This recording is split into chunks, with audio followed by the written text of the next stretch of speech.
This is the New Canaan Library Hot Book Discussion. We are going to be talking about Erik Larson's The Splendid and The Vile. My name is Laura Cavers, and I have Chris O'Connor here with me, library trustee, which is a kind of a tradition with our hot book discussion. We always bring a library trustee to come in and be our co-host for the talk. And so thank you all for coming.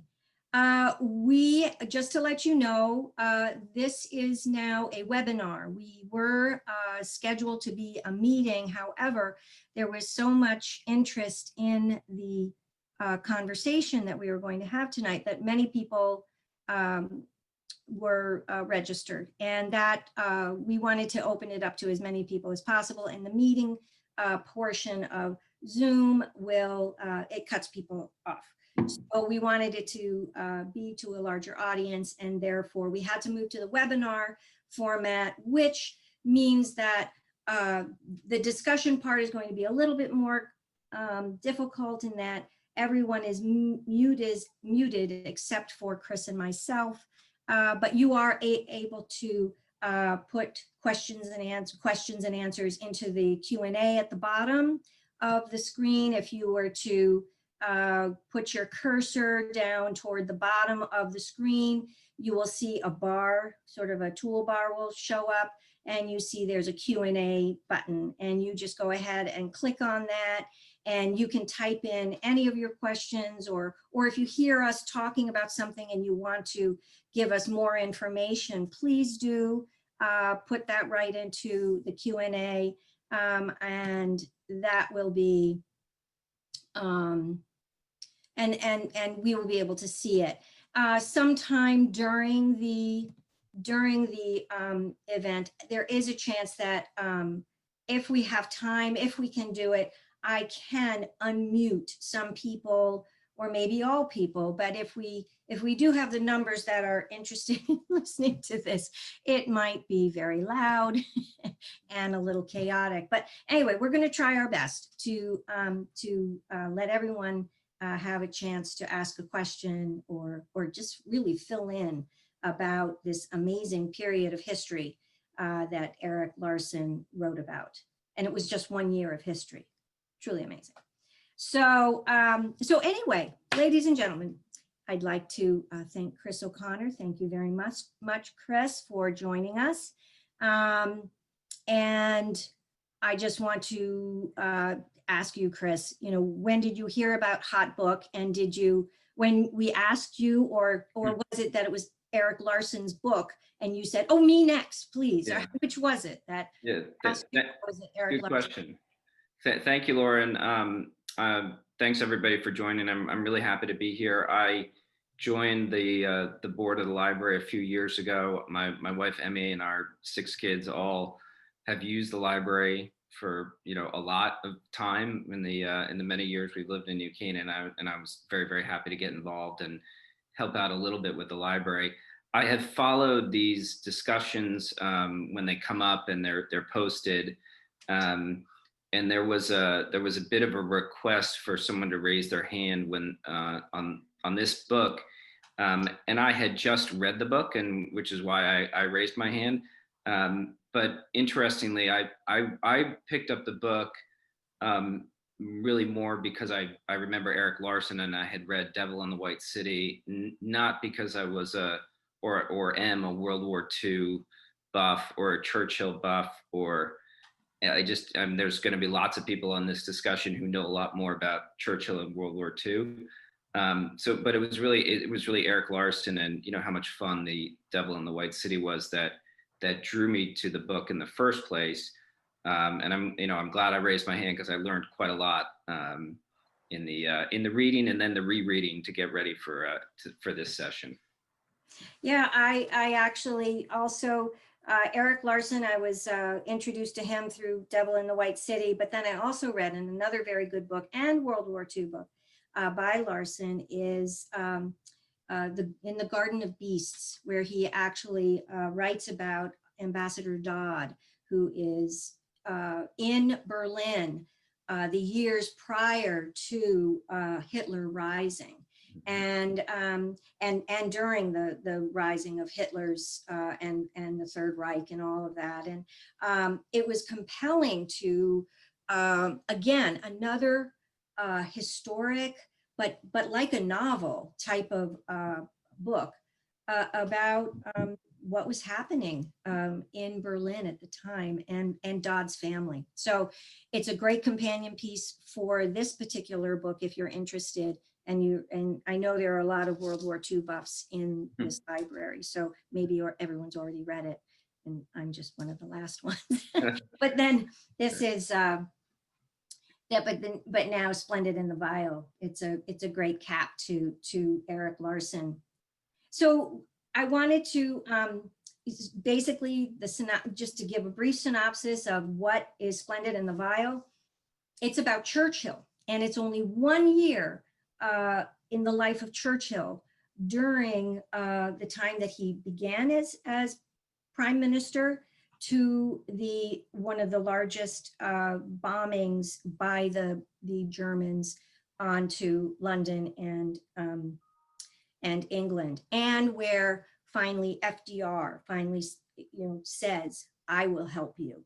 And in that 1 year, it was just this the finest hour, as people say about Churchill, that he brought the British people to become strong and resilient and not be bullied by how Germany just tore right through Belgium and France and everything. And he just, and it's just 1 year. And Erik Larson did this through an amazing amount of diaries, because Larson, when he wants to write a book, he likes to do the narrative arc. He's not a historian. He doesn't consider himself a historian. He considers himself someone who is interested in history, but wanting to illustrate it through words. So that's what The Splendid and the Vile is. It's just 1 year in Churchill's life. So, and it's very formidable years. So Chris, did I kind of do a good job describing how the book is, and that it's a narrative arc that's to be more illustrative than historic? Yeah, it was absolutely. I was actually, when I picked it up, I was pretty skeptical of the concept of writing about 1 year. Partially because I didn't know a lot of the details to what happened in that year, but I also for me, there were two things that really made it work. One was how much happened in that year, which is pretty shocking, and we'll talk about a lot of it. And two was that it wasn't, the book is chronological. It's also written with original source material from many different characters. So there's some commentary you can find if you do a little research.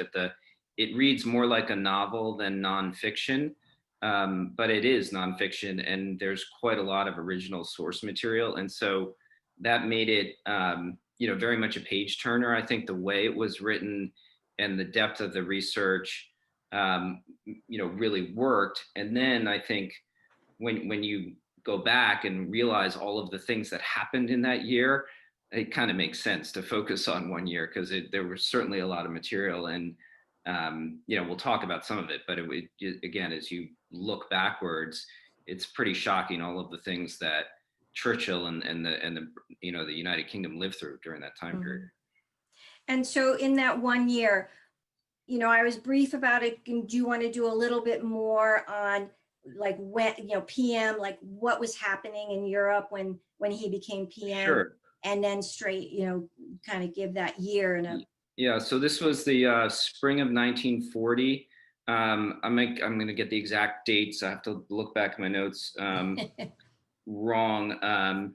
But the prior fall of 1939, Britain had declared war on Germany after Germany took over Poland or Czechoslovakia. I think it was Poland in September. And this is the following May. And within a week, the Germans had overrun what he refers to as the Low Countries, which was Belgium, Holland, and Luxembourg. And there is some infighting in the House of Commons about, we have to do something, we have to stand up. And there was a vote of no confidence for the existing Prime Minister, Chamberlain.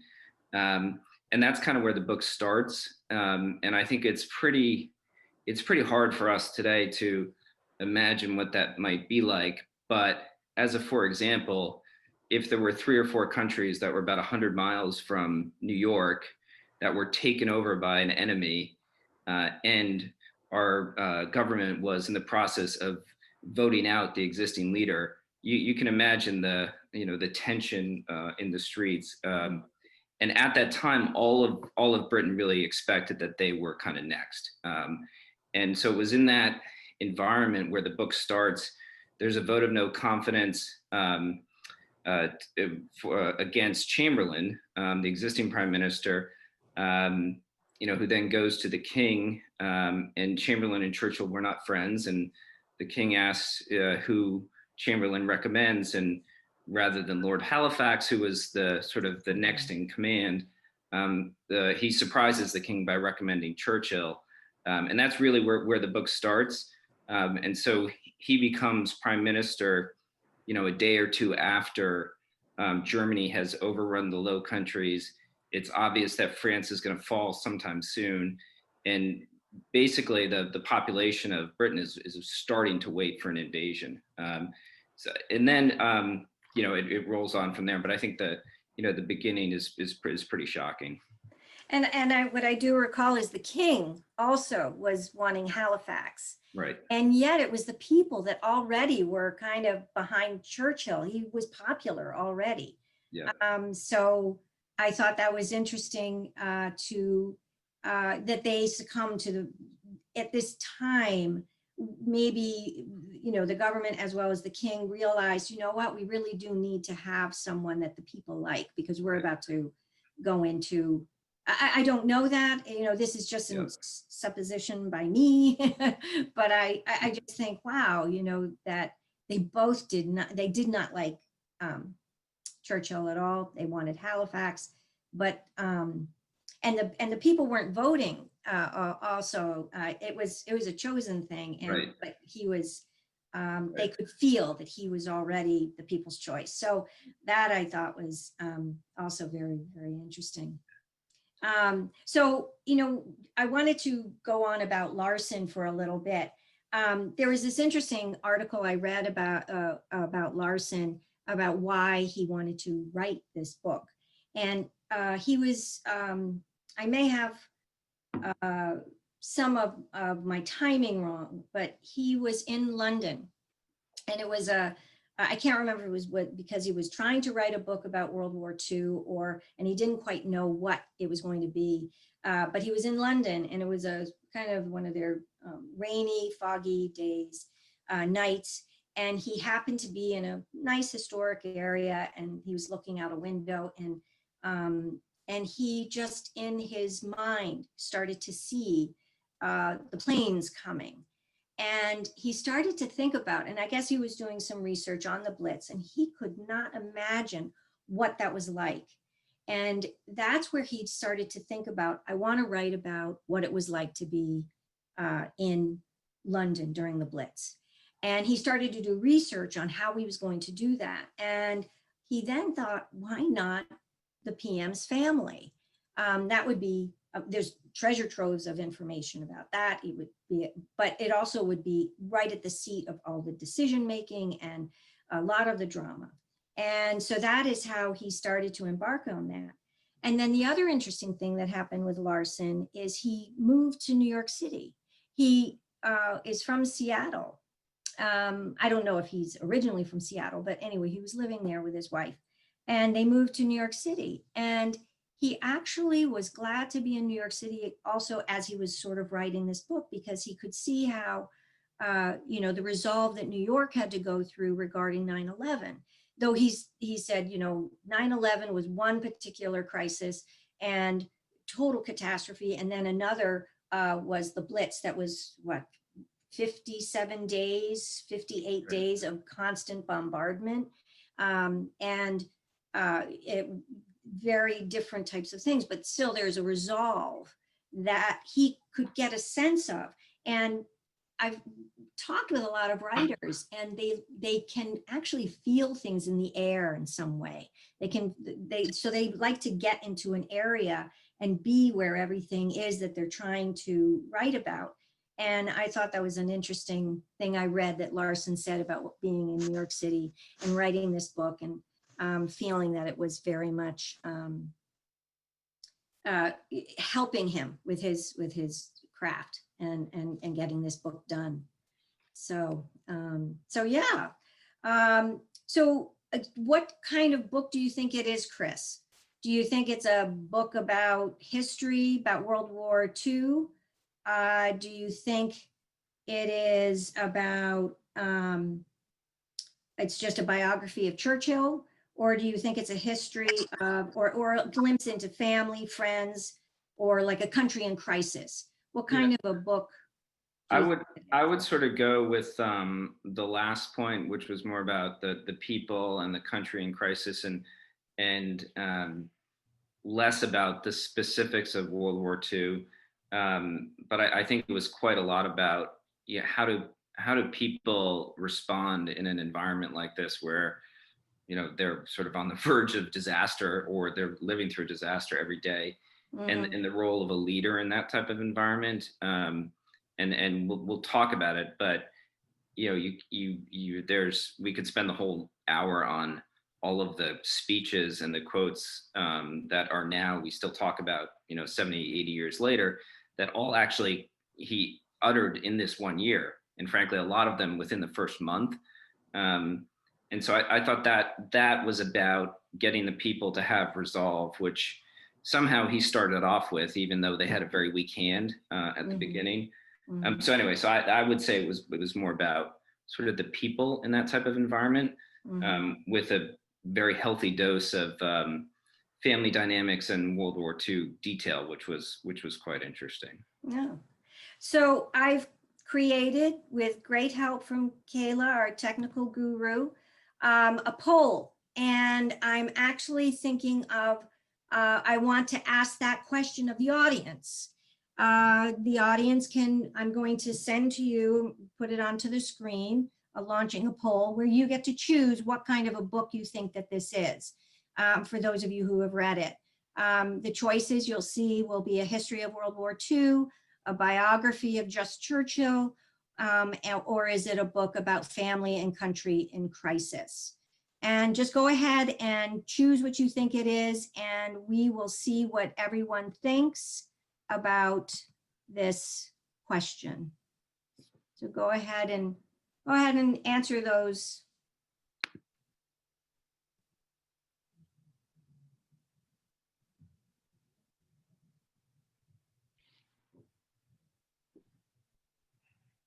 Interesting. Wow. Any more votes coming in? We've got 70% people that are participating. Let's get to 100%.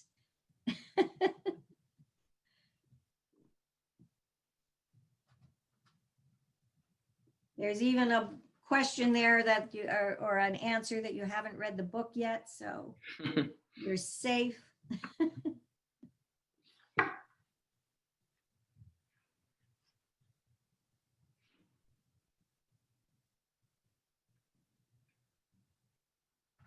All right. Want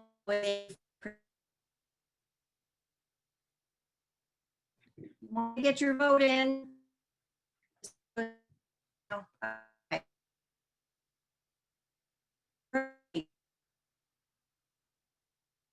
Oh, now, how do I give this to you? Here we go.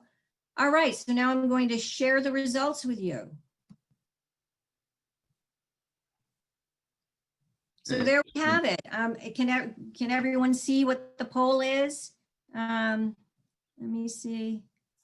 Let me know if it's not. Okay. Yeah, I can see it, yeah.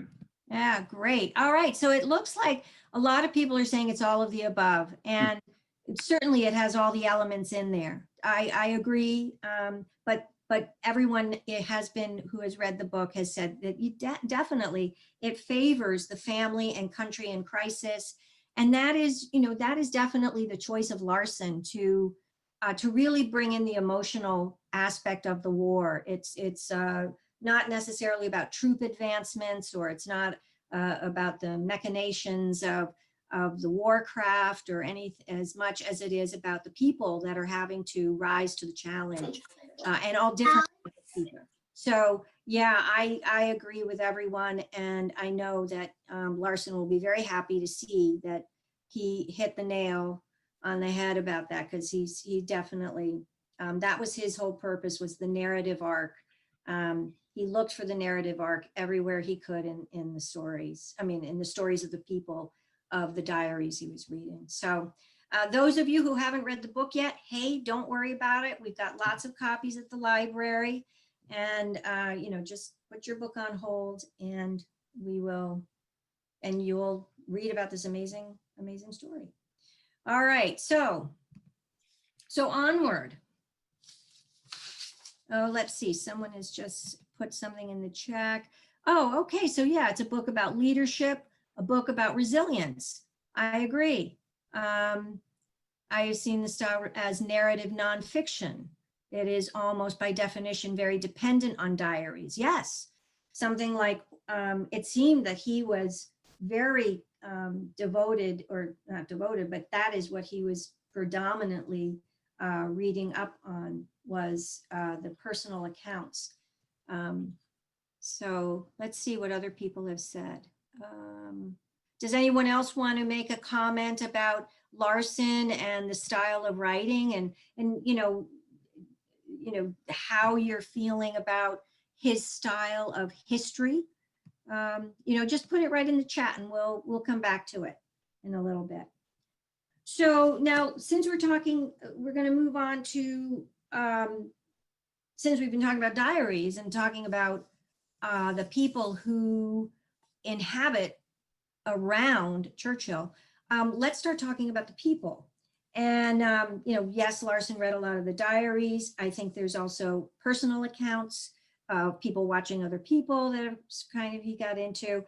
And so I want to talk about his closest advisors. And that was Lord Beaverbrook and the professor. And I've forgotten his last name. I did not write it down. Lindemann. Yes. Yes.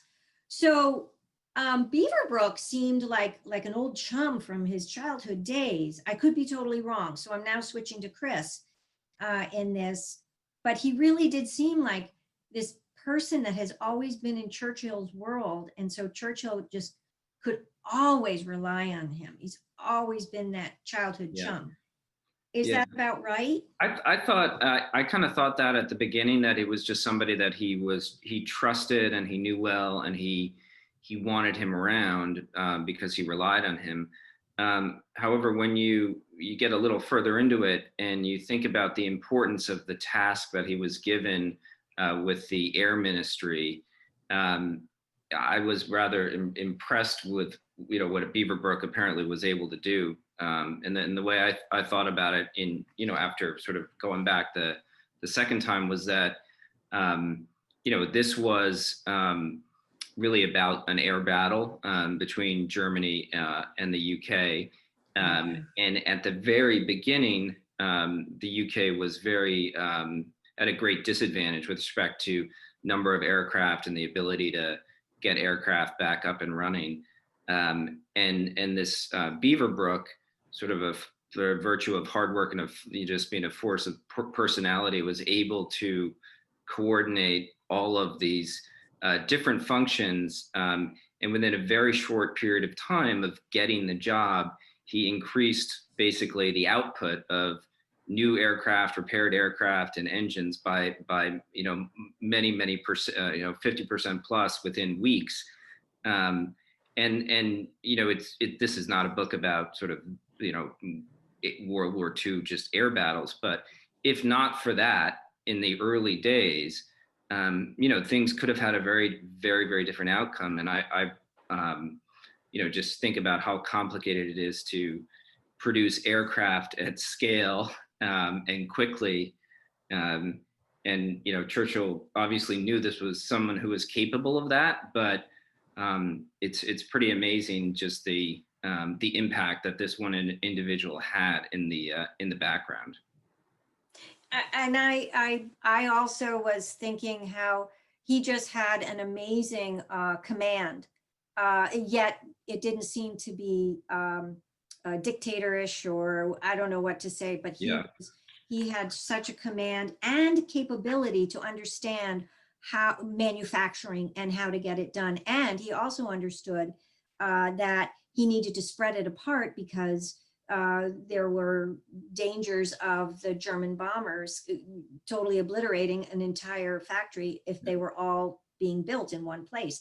So he had everything all over, and he understood that quickly, and he mobilized the country to just all of a sudden be this huge factory. Yeah, and I wrote down one of the quotes from the book was that he could be unrealistically demanding, which was similar to the way Churchill managed all of the people that work for him. And Beaverbrook said that his employees were expected to work the same hours he did, which was 12 hours a day, 7 days a week. Right. And that's just what it took. Right. And even though he seemed like a reasonably difficult personality, he was able to get people to do that, as Churchill was with the others that, the many people that worked for him. Yes. So I didn't know about him in the beginning. So I thought that he was just a fascinating and important character. And how odd that he was always trying to retire. Yeah. He just was this tour de force. I got to get this done. Yeah. And then he was just like, I want to retire. It turns out, I think, in the end, that was just a way that he and Churchill interacted with each other. And I think in most of the times when he was writing those resignation letters, he was just making a point that he needed more authority, or he needed a little more backing from Churchill. Certainly Churchill never really thought he was actually going to do it. I don't think, in terms of. That is funny. Yes. I had that thought possibly. He just needed a little attention, like, hey, look what I'm doing for you, kind of thing. And that is interesting. I want to just go into some of the chats because I'm getting some lovely people saying things about, let's see. So direct dialogue of conversation. There's how much of this was from recordings? I don't know. I didn't read up anything about that, or possibly, any kind of movie clips or anything. I documentary clips. I did not research any of that, but I imagine there must be some. Another person has said they were interested in the movement between the intimacy of Churchill's family life and the turmoil of the outer world and the ongoing war. And I think that is what Larson was just so good at, letting people understand that these people were really stuck. I mean, think of it, they're on an island, and they have a force coming at them. So they definitely had, they've got to get strong. And and I think seeing that turmoil within a family, that is very interesting. I was interested, let's see, oops, I missed something. Someone asked this, freedom of interpretation. That's a really good point, in that when you do have diaries and you write it in a certain way that Larson has, he puts enough information down there so that there is this freedom of interpretation based on the context that he's done. So that's a great thing to point out. So here's a question. Were you surprised at the ignorance of the Luftwaffe command and the incorrect information that Goering had about the British forces? And please comment on the eccentricity of Goring. I don't know if I'm pronouncing these names correctly. And then Beaverbrook, a man purposely built for the occasion. Yes, definitely. Yeah. I think on the Goring point, I was surprised at both of those points, that their intelligence was so faulty about the resources that the RAF in particular had, and they seem to keep getting it wrong to the benefit of the English. and I also, as I said, I'm not a World War II buff, but so I didn't know much about Goring, but there was a lot of interesting detail about Goring and what an unusually strange individual he was, in term, from the outfits and the uniforms slash costumes, and then his beyond decadent lifestyle, and in the Cairn Hall country home, the trains full of stolen art, and I think one of the things I thought about reading that is that the just the sort of the depravity of the German leadership from Hitler on down was really embodied in Goring, in the way that he behaved, and sort of the rapacious sort of lifestyle, and the fact that he kept getting things wrong. I mean, sure, this is written from a point of view, but it was it was good to see, because again, he was, I thought, sort of exemplar of the worst of the the long of their sort of character. But interesting to learn about him, and a lot of weird and funny detail in there.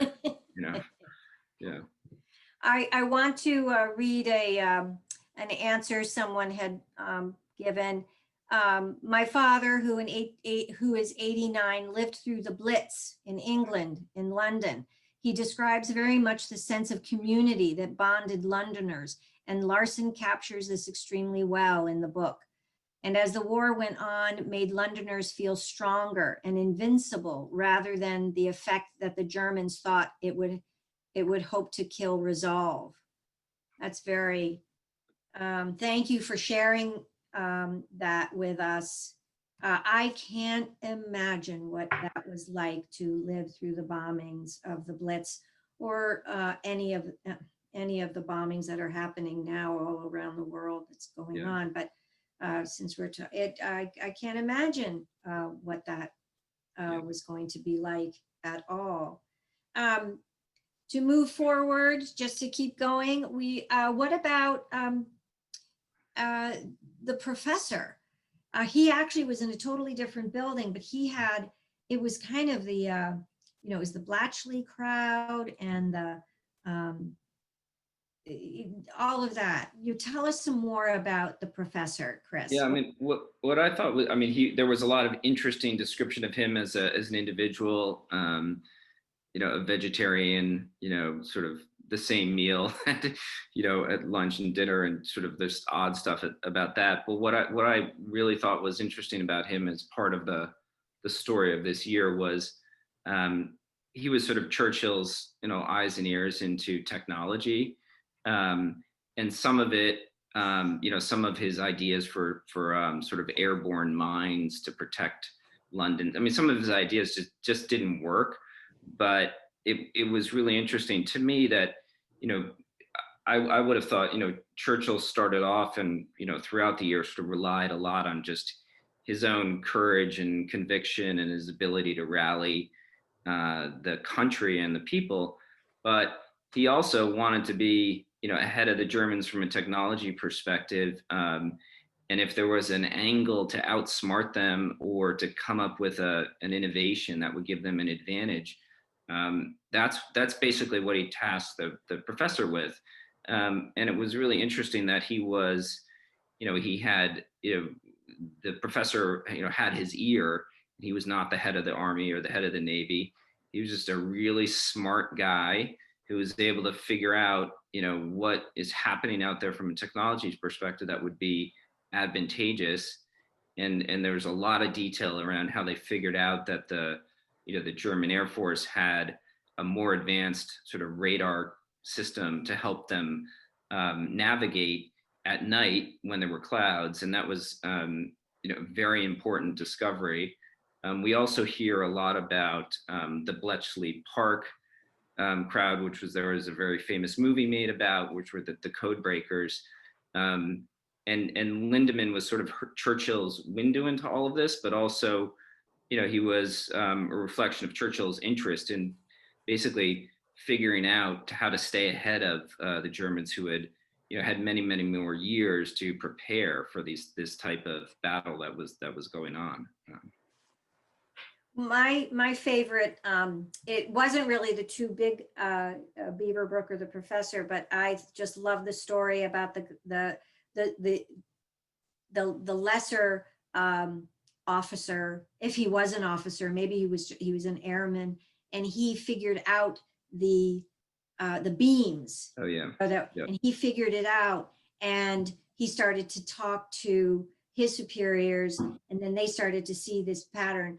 And it was just all of a sudden he finds himself at the table at Downey Street, and I just loved that story, that great narrative arc of this person that just had this one idea, kept with it, and then he finds himself in front of these amazing people, and he's just this little guy who had something that he noticed, and they noticed him, and it's another one of those great stories.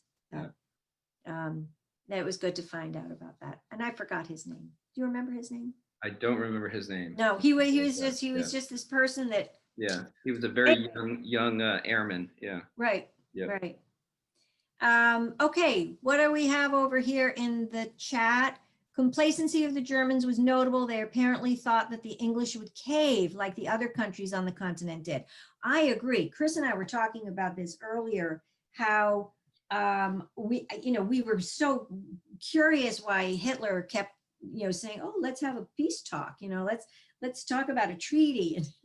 And I think that he felt that England was going to fold as quickly as France and the Vichy government there as well, and Belgium. It was just going to be a cakewalk, and yeah, that was just not.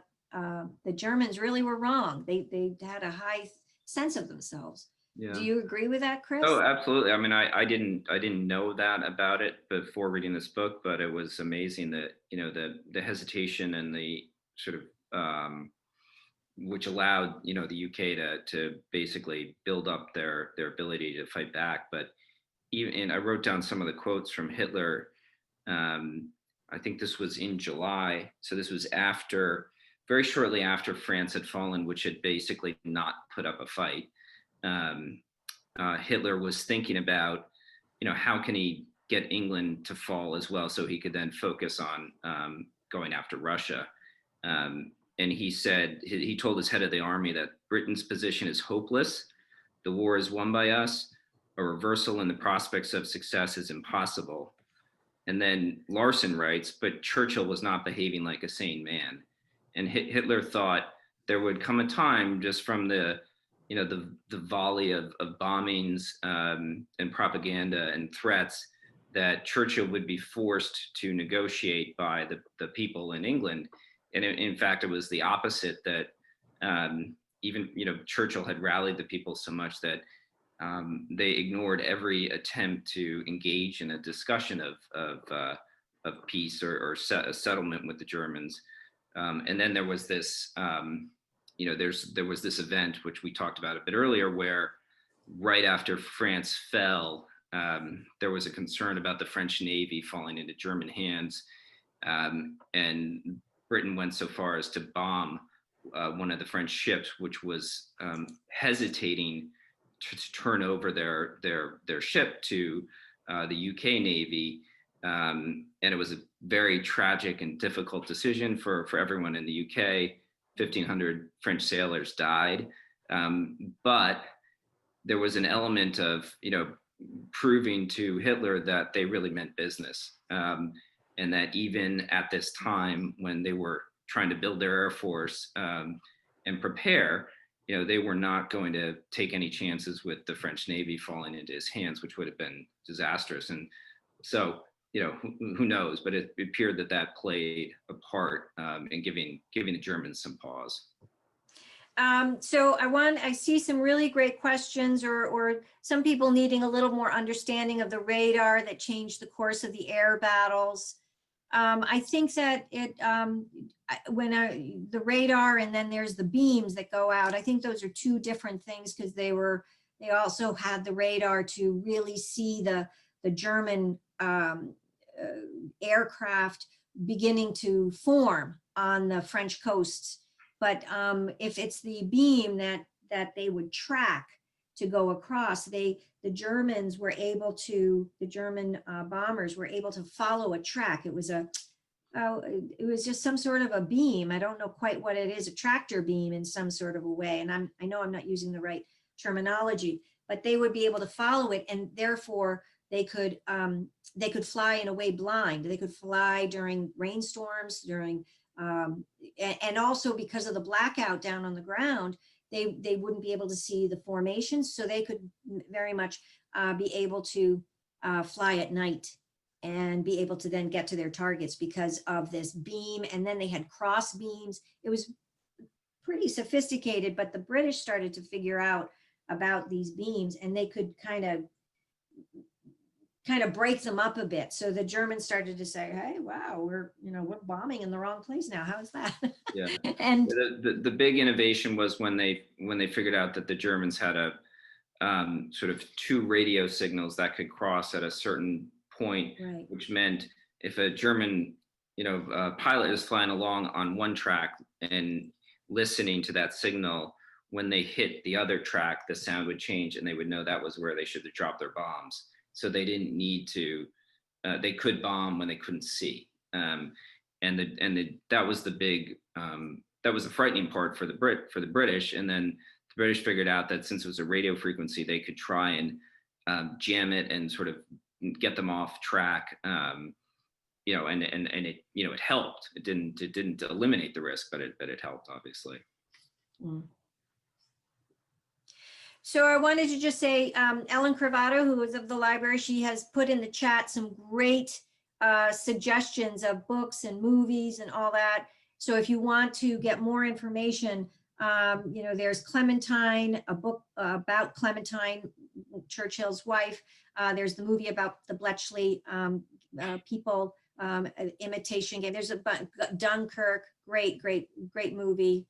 Also, there's a lot written about Dunkirk. We've got a lot of that information. And at the end, actually, tomorrow, I'm going to compile a lot of this information that I'm getting from you guys. And I'm going to send to you books that you can continue to do research in this time period. So that'll be coming all to you tomorrow. Okay, so during this time, the Americans were still isolationists, and Churchill was wooing Roosevelt and FDR. And I'm just going to look at my notes because you're right, and I'm trying to make sure that we are on track with all the things we want to talk about. But I also see we're 44 minutes in. So let's go ahead and let's start talking about, the war, Churchill wooing Roosevelt, and that is maybe where we should get going, because we have 15 more minutes of time. Yeah. So yes, Churchill was wooing Roosevelt, and Roosevelt was being really, I don't know, was he really trying to be an isolationist, or was it that the people just didn't want to get into another war? Chris? That was my sense, was that it was more the latter, that the people did not want to get into another war. But Roosevelt obviously had a lot of other domestic political considerations, because there was a campaign coming up, and he was navigating, his interest in getting reelected, with obviously, doing the right thing. And I think he was frankly hoping that the UK could hold out till after he could get reelected, and then he could make the case. But the thing on that Roosevelt point, which was really fascinating to me, was there's a scene right after Churchill has become prime minister in the very first pages of the book, and he's shaving, and his son is in the room with him, and says, I've got it written down somewhere, and he just says, "I think I see my way through." And the son says, "Do you mean we can avoid defeat or beat the bastards?" And Churchill threw his razor into the basin and said, "Of course I mean we can beat them. I shall drag the United States in." And that was within a couple of days of becoming prime minister. so he already knew in these early days of May that this was that was, sort of keeping up the morale of the country was one job, getting the Air Force better was another job, and then at every turn was thinking about how to get the Americans involved, because he knew he knew that would make the difference, which it ultimately did. But it was just fascinating to me that he was on that from the very first days of becoming prime minister. Someone has written in that FDR needed to be reelected. Yeah. Do you think that that's why he was holding off? He had to get reelected, and yeah. Oh yeah, absolutely. I think it was. And that's I suppose that that's understandable in hindsight, I guess. But I don't think it wasn't going to work out otherwise. So the U.S. I thought was always going to get involved, but it took a while, and I think there's some really great stuff towards the end of the book, when Roosevelt is starting to engage with Churchill and sends Harry Hopkins over there to figure out what's going on, and Harry Hopkins basically says, we have to do whatever we can. I can't imagine the courage that's from Churchill on down in this country. And that was at the time that they were, negotiating the trade for destroyers and bases and the Lend-Lease program. But Harry Hopkins, who was obviously an important person in the U.S., plays a big role at the end of the book too. The other thing that I found interesting about, just about all the wars and is kind of the chicken. There's a game of chicken being played between. And now this is not between Roosevelt and it was actually Hitler and Churchill. And I just felt, they sort of not really one up to themselves, but it's sort of like they showed their hand and then the other showed their hand and then the other showed their hand. And what do you think about that, Chris? I mean, that kind of that hesitancy of Hitler at some times, and then all of his I couldn't really that all of a sudden Goering would just send out and just I couldn't really figure out the sort of the hesitancy on the part of Hitler in terms of bigger blitz and a bigger invasion, but I think with Churchill it was a bit the way he sort of responded and managed that was a bit more understandable in that he from the very beginning, he had a much weaker hand. And so he had to play his card, which was to, absolute resolve no matter what. And hopefully the facts would end up, working out in his favor in terms of resources coming around. And the interesting example of that, I thought, was also very, very early was this Dunkirk evacuation was 2 weeks after he became prime minister. 400,000 soldiers, which was the bulk of the British army, was trapped on the coast of France, and hopefully everyone's seen that movie too. But I had no idea that this happened then. He had been prime minister for 2 weeks, and basically over the course of a weekend, they were either going to have no army, or a semblance of an army. And they had to do it without Hitler really knowing. And so there's a lot of data in the book about that, but they were hoping to get 45,000 soldiers back. And they got nearly 340,000. You've seen the book, but there were 900, small ships that made this happen. So it's just one of those things where he had to stand up to Hitler because he didn't really have a choice. There were some dark moments before, a few of these things turned their way. And, I found that when I read that same part where Hitler was just having a lot of hesitancy and Goring wanted to get the Luftwaffe up and bombing, and they had to stop and, wait. And you're like, why was that? And I had a book talk back in March. It was just the beginning of the pandemic and we had just shut down. And I had an author, her name is Heather Dune McAdam, she had a book about, it's 999, the first transport to Auschwitz. And it was called 999 because what she has an entire chapter is that they would send the transports based on astrological information. And she had an entire chapter devoted to all of this. And that it was a very odd thing, and that every transport had 999 people in it. And if people died along the way, they would then grab 2 or 3 more people from the side to put them in to make it 999 that would show up at Auschwitz. And she writes about this. I don't know if she has definitive, but there's enough information that, so I wondered if possibly their hesitancy was like and it was top down. It was Hitler all the way through the high command there in Germany that that in this particular book by Heather Doone McAdam that they really were believing in astrological charts. So that's just something. Larson does not discuss it, but the hesitancy made me think. Anyway, so moving on, because how much time do we have? Oh, wow. So Chris, who was your favorite character in this?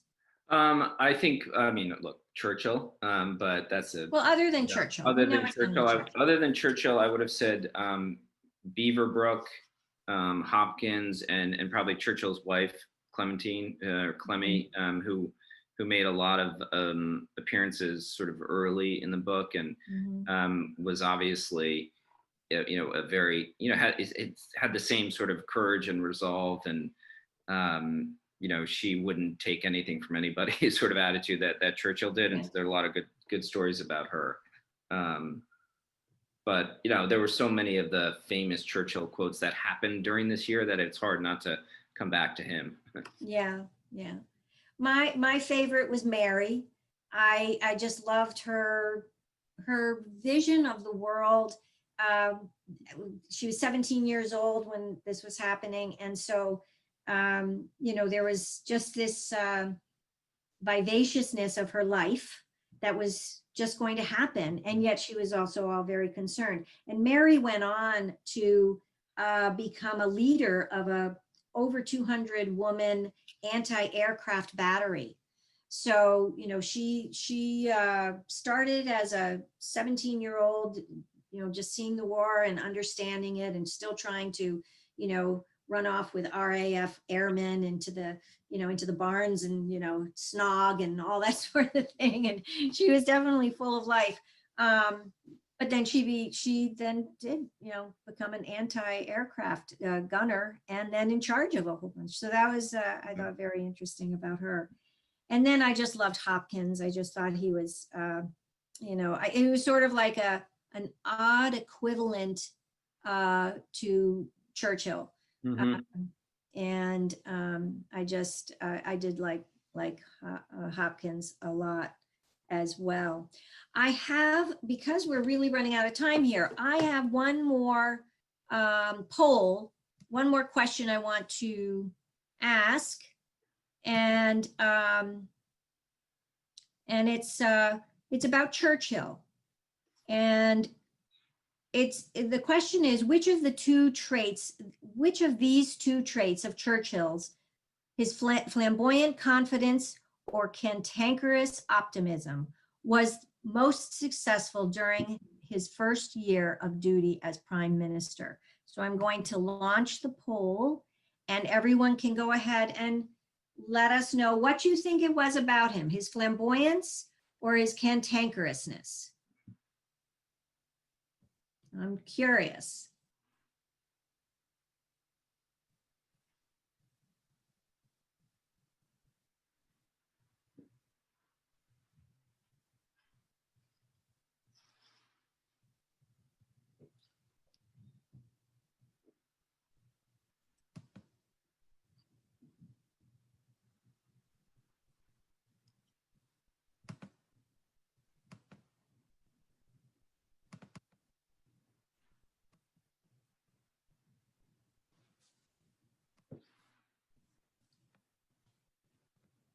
All right. How's it going? All right. We've got 78% voted. I will end it there. So everyone thinks he's cantankerous. I actually thought he was incredibly flamboyant, and that flamboyant exuberance was what kept, I don't know, I just felt that was his resolve. I mean, yes, there was that very real thing that was happening, but he just really had quite a personality, that unstoppable kind of guy. What do you think, Chris? I think the optimism underneath everything was really important, just from a leadership perspective, that he was able to have that from the beginning when it was so dark. So that's kind of where I would be on balance. Yeah. Putting it together. Yeah. Yeah. All right, we have just a few more times. I just want to, one of the other things I thought that was amazing was the mass observation program that he talked about, the Memoirists, which I found out they actually they started before the war, and then the war happened. And so these Memoirists just kept writing. And that was That toilet runner, if I should check it or no? It shouldn't. Unless you didn't push the thing down on the left. oops. So that was definitely what just surprised me. And I know Larson said when he found all that information, when he found the Memoirists, he that just really, it was a treasure trove for him. Let's see. So let's see, Chris, what are some things that I've missed that we haven't? I mean, look, I think they're just, as I said, there's so many quotes that we know about Churchill that happened to happen during this year. I'll read. I wrote a bunch of them down, and everybody has their favorite. A couple of mine were. This is not particularly famous, but it was interesting because it was to his Inspector Thompson, who was the bodyguard, right after when he left being with the king and became prime minister. He said, all I hope is it is not too late. I'm very much afraid that it is, but we can only do our best and give the rest of what we have, whatever there may be left to us, which I thought was great. Another one, which is a funny one, I think, was when he's talking about the volume of work and he needs people to write shorter memos. He says, it is slothful not to compress your thoughts. It's a great one. That's a good one. And then, of course, when he, after visiting the RAF out in the field, he said, never in the field of human conflict has so much been owed by so many to so few. And interesting, that's a very famous one, but in the book, he sort of mentions it in an offhand way when they're leaving the airfield, and then it shows up in his speech to the country a few weeks later, which was pretty interesting. So there's many more, but I think that was one of the fun things of the book, was seeing that all of that happened within that year. I did a little research, and I was trying to find out, we've been so inspired by Churchill. And one of the people, I mean, at the library, while I was reading some of his quotes and, the length of his very lengthy ones. And it was reminding me of Tolkien and all of Tolkien's characters, and they get into their rah, talk. And Tolkien, his Hobbit and the Lord of the Rings is famously about, the war, the strife, World War II, and evil and all of that. And I think that possibly Churchill had a huge influence on Tolkien in a way. But I also was trying to find out who was it that influenced Churchill? Like, who did he revere? And I found out that his father was in the House of Commons. Started earlier. He would go into the House of Commons and just listen as a boy. And he just loved the sentence. He said it's the most noble thing ever, art is a sentence. And he was so he would listen to his father, he would listen to all the other orators there at the House of Commons. And that was his childhood. And he was also a voracious reader. But when he was, I think when he was in college or maybe just after college, he came to America. And there was a person that he, I don't know if he worked with or he just saw speaking. And it happened to be William Bork Cochrane, who was an American statesman.